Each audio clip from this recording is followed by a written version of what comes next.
Hello and welcome to Roll for Topic, a roundtable discussion about topics related to running role-playing games. I'm Chris Salzman. And I'm Andy Rao.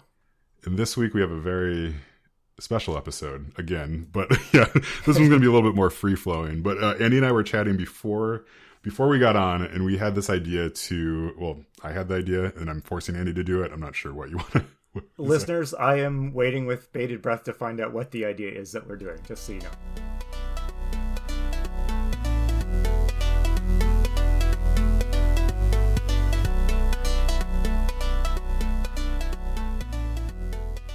So Halloween is coming up, as you all know, and the idea that we had collectively together that we both agreed upon was to come up with a D6 table on air about some sort of like spooky Halloween-y related thing. So Andy, we're gonna kind of brainstorm what that table is gonna be first, and then we'll actually come up with the individual items on it. Okay. So yeah, my first idea for this is so a D6 table of like different jack-o'-lantern faces. Okay. I want us to back up here because I want us to pick which die type we're going to use for this table. You said D6 as if that were just a given thing that we were going to do, and I need to pause us and I need to find out why you said D6. I said D6 because it's a smaller one. So, I mean, we could go to D4 if you wanted to, or D100 if you want to be here all night. Okay. Yeah. Okay, I take your point. Yeah. D6 seems about right. I feel like most of the time when you're coming up with lists of things, once you hit about 5, you're like, well, I'm just sort of repeating myself. All right, it's going to be a D6, ladies and gentlemen. So how will someone use this table of topics? That's a very good question. I think this is something that you can use in your upcoming Halloween game, right? Okay. So any sort of game that you're running that's like horror themed or around Halloween related topics. Yeah, that sounds good. And, I need to step in here and just ask, are you running a Halloween game yourself, Chris? Yes. This is a softball question because dear listeners, I know that Chris is, so carry on. Yeah, I will be running a Halloween game, and I think we're going to talk a little bit more about that later. Okay. If this table is good, I might even use it in the game, but okay. we'll have to see how it ends up. Yeah, so Andy, I guess so in Halloween games that you've run, what's the sort of table that would have been useful for you to have? There have been times when it would be nice to have a table of like something to happen to prompt action from the players. Mm-hmm.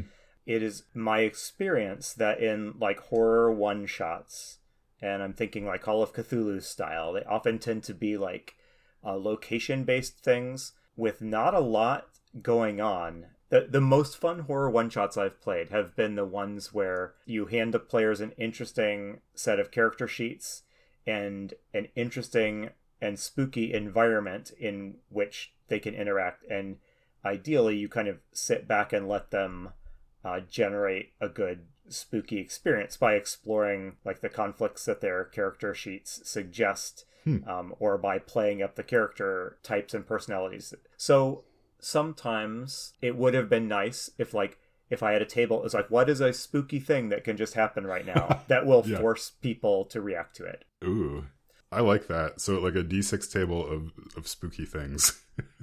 Okay. I mean, it's pretty broad, right? Yeah. I mean, we could narrow it down to like a spooky thing that can happen in a specific location, or do you want like I like that. Or at a specific event, like 6 spooky things that could happen at like prom, or 6 spooky things that could happen at a abandoned warehouse, where all Call of Cthulhu games are set. Of course, yes. Yeah. Well, here's a question for you: is your plan for your Halloween one shot? Does it have enough shape yet that we could make one for whatever the setting or event that it's based around? Kind of. I'm a little wary about it because a couple of the players might listen to this. So, okay. Yep. Okay. I don't know. Yeah. I mean, so the main location, they all know this, is going to be a corn maze in there. There's plenty of terrifying things that happen inside of a corn maze. Indeed. My vote is either warehouse or corn maze. What do you want to do? I'm kind of intrigued by the warehouse. Okay. Because when I think, what is a boring location for a game to be set in, I think warehouse. Like Chris, I'm quite confident you have played many a video game that has like inexplicably taken place in warehouses, the world's least interesting environment. Yes. It's up there with like sewers, ubiquitous environments that are super boring. So I would like us to why don't we take a warehouse and let's come up with some scary things that can happen in a warehouse that maybe could not happen in a place that is not a warehouse. I have no idea what that might be, but yes. Yeah. All right. Well, the first thing that comes to my mind about a warehouse is like a piece of machinery turning on. Okay. All right. Off in the distance. And the nice thing about that is, right, like, so you can flavor that to whatever kind of warehouse you're running. And I mean, those warehouses are always like stocked with probably dynamite, like elder gods, those sorts of things. But they got to have some machinery somewhere. Yeah. So I have to ask, Chris, have you ever been in an honest to goodness warehouse? Yeah. Yeah. Okay. So describe that warehouse to me. Like, when I say warehouse, what are you thinking? Yeah, so when I'm thinking about a warehouse, so this is at a job that we actually both had. So there was a warehouse where they would package up materials, to send out to people. So this was probably like a 300-foot long building by like maybe 50 feet. The ceilings were probably 20 or 30 feet high. So there's kind of 2 levels. One of them was like kind of a balcony that like wrapped around most of the thing, and then there was like all these conveyor belts going everywhere. So they would take boxes from sort of like the higher level down to the lower level, and maneuver through the whole thing. So there's all sorts of like packing equipment in there, and then all the conveyor belts in there, those sorts of things. And there was also like corners of the warehouse that just no one ever went. That always freaked me out. Yep. So our item here can be a machine turns on or the sound of a machine happens. But what are some creepy machines? And that can be in a warehouse, and I'm gonna throw it out here. A baler, like a those whatever they call the giant, like terrifying machine that you put cardboard boxes into. Do you know what I'm talking about? Yeah, and it like wraps them all, like crushes them, and it crushes them. And like if you were in there, you would die a horrible death. Every time I used the baler, I thought, I am a couple of feet and some sort of bizarre accident away from like getting crushed in this thing. I couldn't believe that like teenagers like myself were allowed to just use this thing. So what machine could turn on? So like so a baler could turn on, because that's absolutely a terrifying machine. And if that thing turned on and you and like no one was there to have turned it on, it just turned on by itself, I would faint. Yes. So yeah. No, I think that's fantastic. And then it also begs the question about how are the players going to use that too. So I like that as well. Yeah, my mind just went to very dark places. So let's. That's okay. All the players' minds went there too. Okay, that's great. Okay. I mean, so another machine you mentioned, I wanted to say. And we can move on to the next topic in our table if you want. But another machine is that like system of conveyor belts. Yeah. That like automated system, right? So what if you're in a warehouse and like that thing turns on and it's got like little carts and baskets that are riding along the like thing, right? Oh no, and one of those carts is probably full of something. Yes. It's coming towards you. It's coming towards you, exactly. What is in that thing? I don't know, but like I am already... in my mind's eye, I am flinching away from whatever it is. Yeah, I like this because, I mean, like you were saying about, this is a good table to have to sort of incite some action in the players. So if all of a sudden the conveyor belt flips on and there's a cart coming towards them, they have to do something. Okay, so I think the next sort of obvious one to me is lights. All the lights turn on or all the lights turn off. And these aren't just like little lights. These are lights that like you can physically hear them like thunking on and off, right? I assume. Yes. Like these are good horror movie lights, Yeah, there's probably, and there is like a giant like pull switch on one of the one of the walls, of course, too, that they can find or not find depending on how well they roll.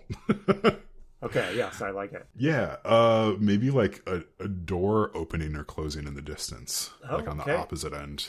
Opposite end of whatever end they're on, like it's the opposite end, and all they hear is sort of it closing or opening. Yeah, imagine hearing one of those big warehouses doors, like clanging shut, like, and just reverberating through this cavernous space. So someone is either just came in or just like left quickly for some reason, which Yeah. may not be much better. Yeah. So there's often a like forklift or Mm-hmm. other type of machine around. So Mm-hmm. one of those could always come after you, I suppose. Feels a little unimaginative, but What's the thing from Aliens? The power oh, loader. power lifter, yeah. Yeah. I've never been in a warehouse that had one of those, but Yeah. the closest we got was the little miniature forklift. Yeah. No, I do like that idea though, is like, yeah, a forklift with like the keys in the ignition, like they go around a corner and it's like, well, are you gonna ride the forklift or you're not gonna ride the forklift? Yes. Okay, well, I think that's probably good on the machinery one, do you think? Yes. Okay. Yeah. You roll a 1 on this table and some kind of machine pops to life or switches off, whichever is the most scary dramatic, right? Okay. Yeah, and I'm gonna say let's split it up a little bit too. So let's do piece of machinery like forklift or the baler or something like that. Lights on or off is gonna be 2. Okay. And then maybe the door can be the third one, opening and closing a door. So we need 3 more spooky things that can happen in a warehouse. This discussion is making me think about like engaging different senses. So it would be really interesting. A spooky thing that could happen is the temperature dropping. Okay, yes. By 10 to 20 degrees very rapidly inside the warehouse. And that has very wide applications for all kinds of like supernatural horror, right? Mm-hmm, yeah. It could even be like in one spot, the temperature dropping. Even better. And what's maybe fun too is what if it keeps dropping, right? Oh, jeez. Like what if, if you want to prompt action, what if it's not getting any warmer and it just keeps getting colder, right? I love that. Yeah. Temperature. I'm going to change that from temperature drops to temperature starts dropping. Okay, excellent. Continues to drop. Now, so when I think of spooky warehouses, part of the spookiness to me is the vertical space of being inside a warehouse. It's a weird place to be for those of us who typically have a ceiling two or 3 feet above our heads, right? Or however many feet that is. Yeah. So I find that spooky, and I'm imagining the warehouse we were just describing being stuck in it at night, and I would be freaked out if something moved in a part of the warehouse that like a human was not really supposed to be at, aka like high up on the shelves or something like that, right? I'm gonna say just something moved on the ceiling. Okay, yes. And then I'm gonna go tuck myself into bed right now. How many slots do we have left on this? That's 5. So we have one slot left for a spooky thing that can happen inside of a warehouse. Okay. Has a spooky thing ever happened to you in a warehouse, Chris? The spookiest thing that's happened to me in a warehouse is honestly just being alone in a warehouse with like late at night, no one else is there, and nothing is on, and it's just sort of the worst being by yourself. So I mean, this is a bit of a stretch, but you could do like all the party splits up, that sort of thing. Like everybody disappears and goes to their own corner. I used to work at a department store, and I worked in like the stockroom of the department store, which is basically like a small warehouse. It often transpired that I was working there at night. Yeah. Because you had to get a truck unloaded like before business the next morning. So we'd be there at night after the store was closed, or like just late at night. So it was dark outside. And there was this, I think it was just like an urban legend, but it was oft repeated. And like it was a regularly shared. So like when you are driving a truck and you bring it to the warehouse to unload, you like pull up to the loading dock, and then you go up and there's like a buzzer, and you buzz in, and then the people inside like buzz to open the door to see you. And the thing was, there was always this rumor going around that at such and such another store, like murdering robbers had like appeared and buzzed in pretending to be there on legit business, and like the foolish teenage stockroom workers had like let them in, and they were murdered, or like the store lost value, stuff was stolen or whatever. So I always had that fear whenever I had to be working there at night, that I was going to hear a buzzer, because I knew no one was supposed to be ringing that buzzer. So if someone were to ring it, I would like lose my mind. I don't know if that seems a little specific for to be the number 6 item on the table here, but just while we're burying our souls in our warehouse experiences. I like that. I mean, maybe we could abstract that just a bit from like the buzzer going off in Andy's specific warehouse to like a truck pulls up to the loading dock. Yes. Yeah. I think I like that. Yes. Yeah. It's scary because it's a normal thing happening in a normal Mm-hmm. place, but it's not happening at the right time, right? Yes. Trucks pull up all day in your warehouse Mm-hmm. that you're in all day, and it's not scary. But one truck pulls up at like 11 o'clock at night when you're cleaning up the stockroom. That's terrifying. Yeah. Like what? Why? Yeah. Why are you? It's here? terrifying for me, at least. Yeah. Dear listeners, I am a fragile person. Yeah. I imagine there's going to be someone listening to this who actually works in a warehouse regularly who's just going to be like, you soft. That's right. Soft white If you collar. could see the things I've seen. Yeah. Okay, so do we have 6 items on our scary stuff to happen in a warehouse? I'll try to put this. Yeah, I'll try to put this in the show notes as well. But so the D6 spooky things that could happen in a warehouse are: a piece of machinery turns on, like a baler or a forklift. The lights go on or off. A door opens or closes in the distance. The temperature starts dropping. Something moved on the ceiling, or a truck pulls up to the loading dock. That ceiling one's freaking me out, man. Yeah, this is pretty good. I mean, you could honestly kind of just go down this list and create a good enough scenario, I think, to scare anyone at Halloween. Yeah, honestly, not to go too far down that rabbit trail, but Yeah. Making a scary like one shot doesn't require very much more prep than you just heard us doing, honestly, right? Like if you now just roll up some interesting characters and just stick them in the warehouse at night and then have some spooky stuff happening, and like it almost writes itself. Yeah. I think you just need to give them like one thing that they need to do in the warehouse, and then those things happen as well. It's like, yeah, like you need to go to the warehouse to retrieve, I don't know, some box that someone left, and they are going to give you, I don't know, $100 to do it. Whatever the stakes need to be for your players to actually do that.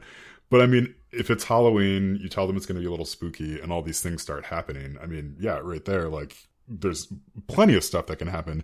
Yeah, and plenty of just options for them too. I mean, like, and options for you too. Like that something that moved in the ceiling. It's like, well, what was it? you get to decide what that thing was. Based on sort of the horror level of your game. Maybe that is a bat, or maybe that is like a Batman, or like some, and not the good kind of Batman. Yeah, not the good kind of Batman. The like the opposite version of Batman. Well, I like it, Chris. Do you think?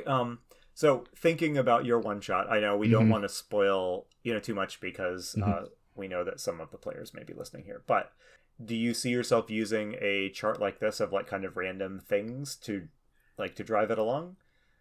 I might have something. I think I might do some more scenario specific ones. So I have a few like beats that I want to hit. When I run one shots, I don't know if this is how everybody does it. I tend to have a little bit more of a structure to the story that we're gonna go through. So usually that means there's like 3 specific sort of plot scenarios that we're gonna hit. So I might have some options within there depending on what they're gonna do. Yeah, like just because like timing gets tight and stuff, I tend to want to honestly railroad things a little bit. Yep. But I like the idea of doing a little bit more of an open-ended thing like this, where it's like there's just one thing you have to do, and then there's all sorts of complications that can happen from there. Yep. Yeah, when you've run, I mean, so you mentioned earlier, like when you run Call of Cthulhu games like this, have you ever just gone into it with no idea where it's going to go, or do you always generally have a thought? I usually have a thought. There are a couple of like well-regarded Call of Cthulhu scenarios, like of the sort that usually appear as one of the starter adventures in the back of the rulebook, that basically amount to like, here's a spooky house, you're stuck in it, have fun. There's not much plot behind it. Yeah, I have run a couple games like that. I did run a really successful one that there was a video game many years ago. This will age me, called Clive Barker's Undying. It's super well regarded. It's like it's the best. It's in those like best games you never heard of genre. Yeah. Anyway, that's a horror game, and I didn't know what I was going to do for the Cthulhu scenario, and I was not ready to run it when game time started. So I did nothing. I just like stole spooky things that happened in that game, and I had them happen in the scenario, and by the time the characters were done reacting to like a couple spooky things I just threw at them, I had figured out how I was going to channel it into something resembling like a plot or adventure. So, and that That's nice. worked pretty well. And for some reason, I feel like spooky one shots are a little easier to do that because I don't know, like so much of horror is like is reacting. So if you just give people something that is really reactable to, it buys you some time as a GM, and then you can, by watching how they respond to it, you can kind of find out what kind of like spooky experience that they want to have, right? Yeah, there was someone said one time, it would have been like I'm not sure who it might have been Robin Laws or someone, but they mentioned that like the best way to do horror is to have sort of as few details as possible. Like, so when you're describing a room, giving exact dimensions is the wrong way to go about it. Like, you just describe like there's a zombie in it, right? And then everybody can come up with what they think that room means and what the zombie looks like and all that. Like, because people are really good at filling in the gaps about what scares them, like you said. Like, they're, especially once you get in that mindset, I think too. Like, there's that mindset, at least for me, that I have to be in, where I'm like receptive to horror in order to want to experience it. Otherwise, I'll just kind of shut down and want to go do something else. But like, if you like want to be scared a little bit, like you're gonna go see what moved on the ceiling, right? Because that's part of it. Otherwise you're gonna just like, nope, I'm out of here, and then leave, and then it's like, well, then you don't have a story. Like, then you're not really playing. Horror makes for great one shots. I mean, it's one reason we talk about Halloween one shots a lot, and we don't talk about whatever Thanksgiving one shots on the show very much. This year we got to do a Thanksgiving one shot. That's right. And in the end, it's all about learning what you're thankful for, right? Yes. Yeah.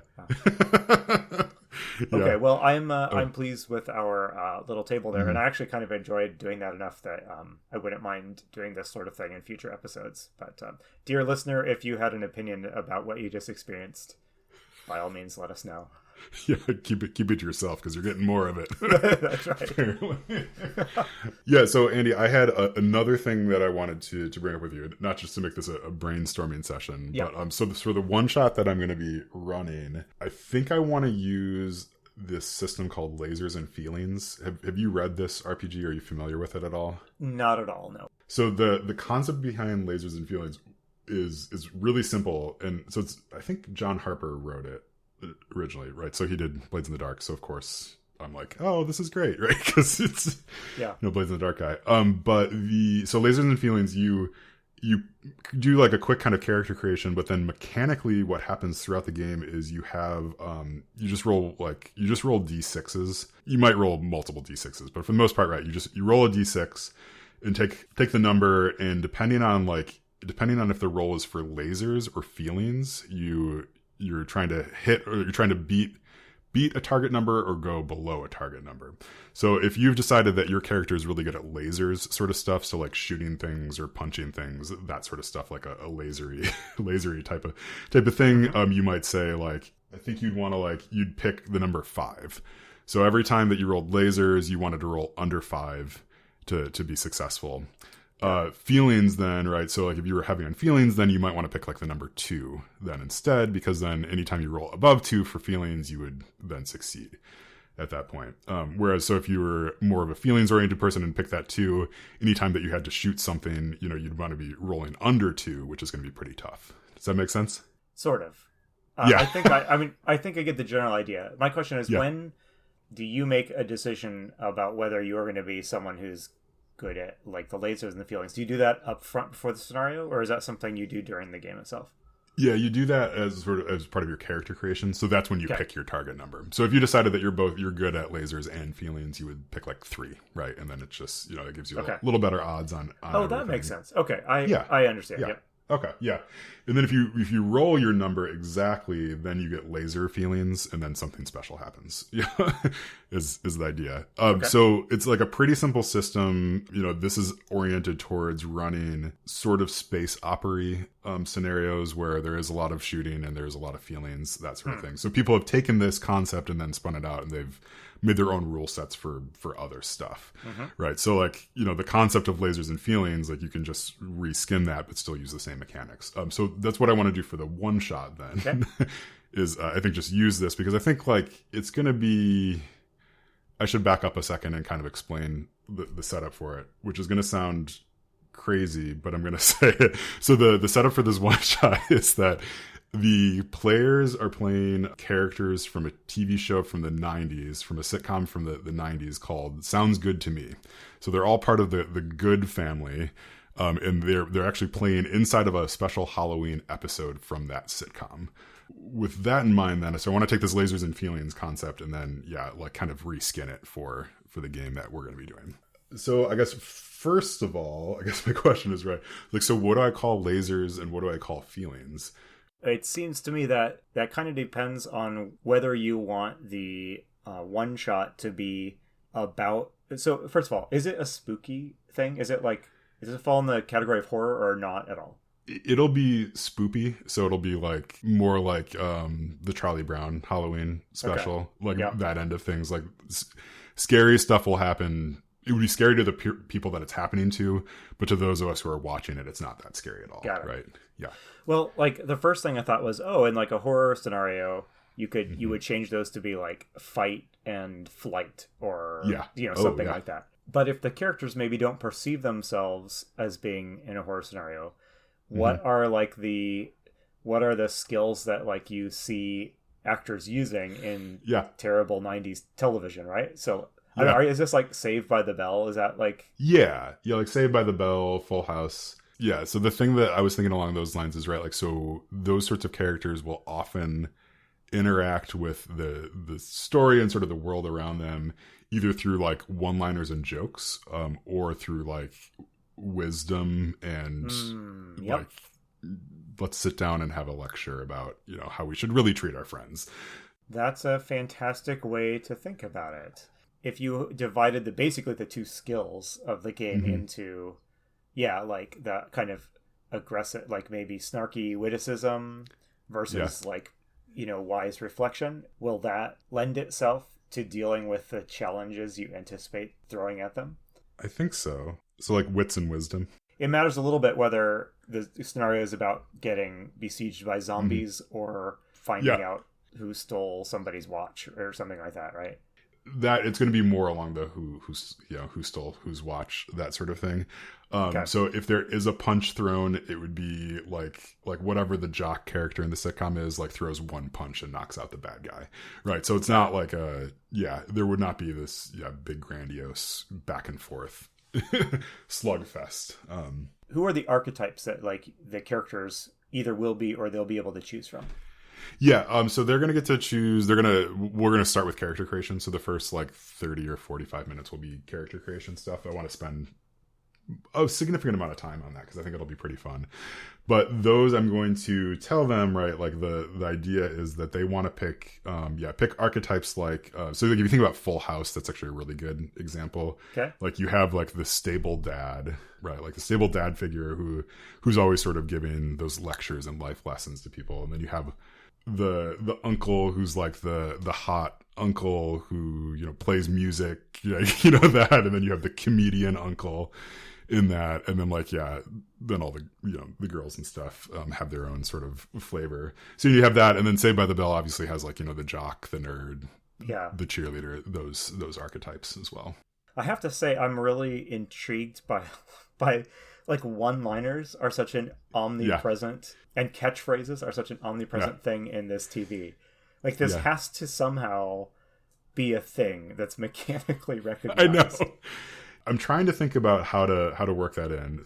I'm thinking that every time that they roll, they will have to support their roll with a statement, like with a one-liner or with a, like words of wisdom would be the thought. So it's like you roll and like, you have the mechanic, but then you also have to say the sort of thing that a character would say right then. Yeah.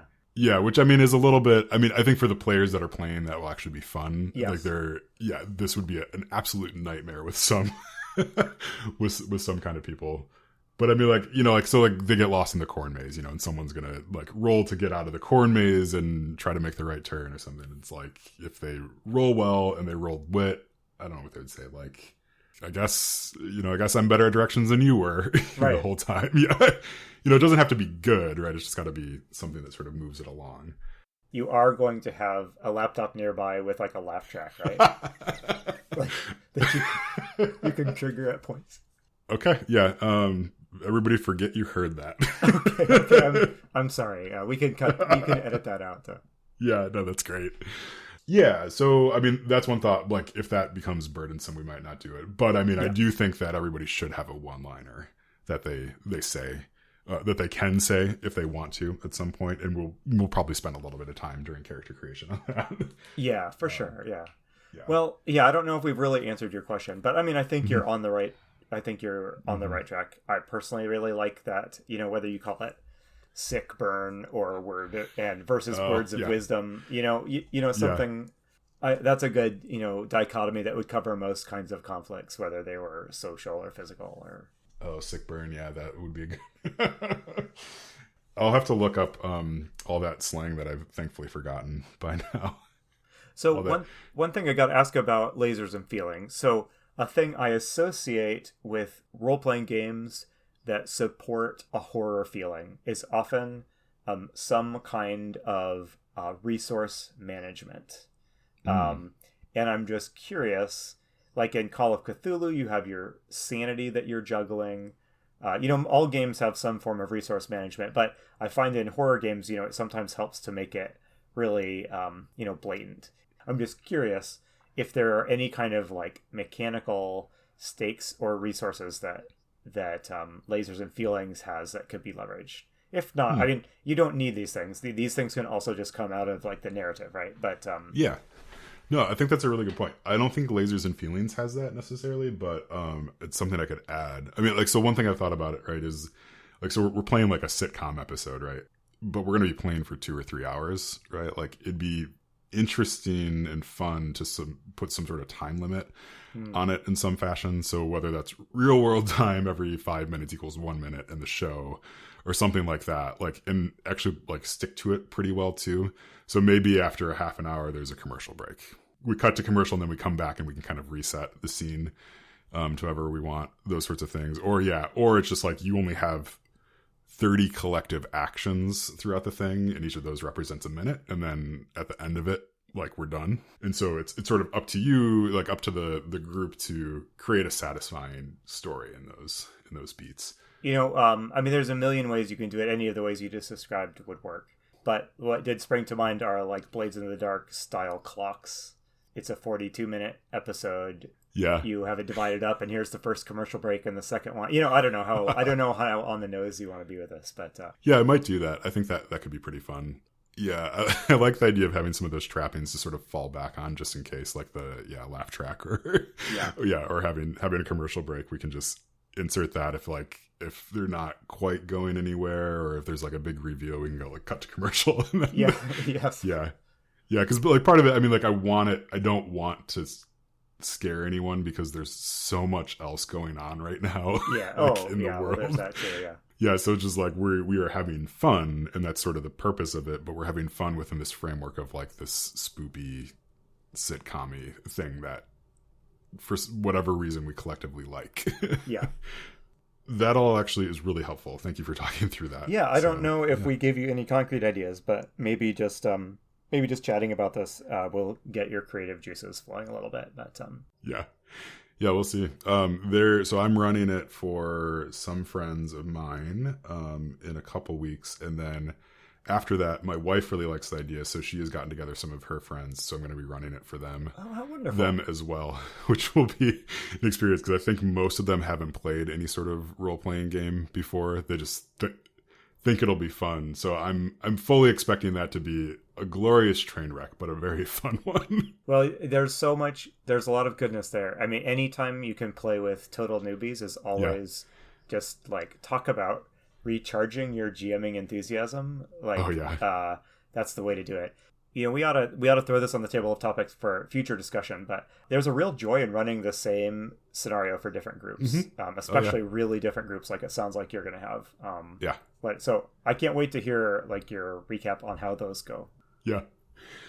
Okay. All right. Well, we have rambled on too long. Yeah. Thanks to everybody who has listened to the show. We really appreciate it. Yeah. If you want to reach out and tell us anything that you liked or you didn't like, you can. Our email addresses, I think, are on the website, or you can find us anywhere else.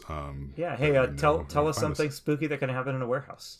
Yeah, and we'll let you know if it has made the table or not. That's right. Bonus points if it happened to you in real life. Yeah.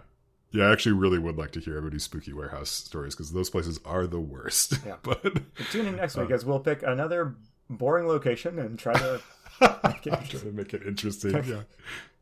Okay. Cool. All right. Well, I've been Chris Salzman. I have been Andy Rao. And remember, if your players are having fun, you're a great GM.